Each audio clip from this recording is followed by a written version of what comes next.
In this video, we will be discussing aligning in 3D. If you'd like to follow along with this video, please open the file aligninginthreed.dwg located in the Working Files folder as discussed in the Working with this Dataset video.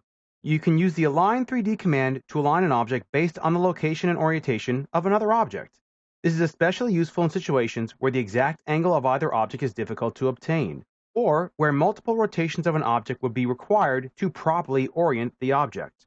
We're also going to discuss the 2D Align tool as it relates to 3D objects, as this too can be used to create 3D objects and move 2D profiles. Let's first begin by looking at some of the separate parts that we have in our drawing. Let's first align this solid to this solid's face, and then we'll copy them and do the same thing with this one here. The 3D Align tool is located in the Home tab, Modify Panel, and then we have the 3D Align tool right here.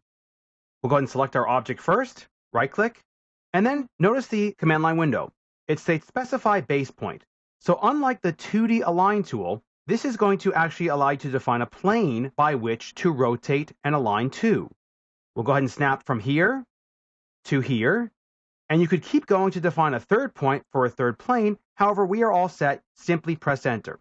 The object goes at your cursor, and now you're prompted to define the first and second destination point. So we'll snap there, make sure we turn on polar tracking, and we'll simply move our cursor straight up and left click. Let's go ahead now and copy this object from this location here using 3D O snaps to simply snap to the different part. We'll repeat this process for this object here, 3D Align, select the object, we'll snap from here to here, press enter, and remembering the point that we want to begin with, that will be this point right over here. We'll snap there, and make sure you lock your polar tracking, click, and now we can simply copy this object from this 3D O snap there to this 3D O snap there, and now we're good to go. Now let's look at a combination of using the 2D Align tool and creating 3D solids to actually create this coffee mug here. So here we have a top view and we have a front view, and this is all we need to generate a 3D solid. Let's first draw a simple cylinder object to get the initial coffee mug going. We'll start with the primitives dropdown and choose cylinder. We'll snap to the center, and we'll simply grab the quadrant of the outer edge here, left click.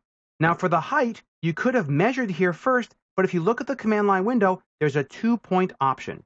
Let's go ahead and click on that. We can simply snap here, snap there, and there's our height. That's pretty cool. Now we want to align this arc here to this location here so we can actually get the handle in there properly. Let's go ahead and go to the 2D Align tool located in the Modify panel, and then we have 2D Align. Now the 2D Align tool, if you've never used it before, is a little bit different than the 3D Align tool. At the prompt, let's go ahead and select the object, press enter, and now what you do with the 2D Align tool is you define the first source and the first destination point. So we'll snap here, and notice how it's prompting for the first destination point. Shift right click, let's do a mid between 2 points, and we'll snap here and snap there. Notice how that's showing you that transient line. If you zoom out, it does disappear, but it still has recorded that point. Let's go ahead and grab the second point, and we'll go ahead and grab the quadrant of this location right there. There's a second point, and we could keep going, but if we click continue, it'll then prompt us to actually scale the object. So this is a pretty powerful tool, and this works with 2D objects as well as 3D objects. It's going to fit this curve into this location when we click yes. And now we have our arc in the correct location. Now we need to offset this down by a certain distance. So let's go ahead and first rotate our UCS so it's going straight up here. That way it'll go in the correct plane. We'll go ahead and start the offset tool. We'll type in 0.1, press enter, and we'll go ahead and select the object, and we want to go down. We can now remove this object here as we no longer need it, but now what we need to do is draw a circle to sweep it across this path here. So simply rotate your UCS in the X direction like so that when we draw the circle, it'll fall on that plane perpendicular to this arc. We'll start the circle command, and we'll go ahead and snap here, and we want to type a distance of 0.1 for the radius. Now let's go ahead and sweep this, and we'll go ahead and select the object to sweep, which is the circle, press enter, and for the sweep path, we want to pick this arc, and there is our handle. Now, lastly, all we need to do is shell out the inside of the mug, and we'll be done. But to do so, we want to use the width defined in the top view by the graphics.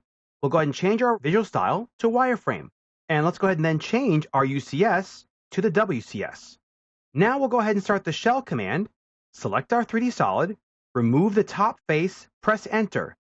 For the distance, again, we have the graphic. So let's do a shift right click, quadrant, snap, and then shift right click, quadrant again, snap to that one, press enter twice, and let's change our visual style back to the realistic. And as you can see, we have our completed 3D mug from a 2D representation.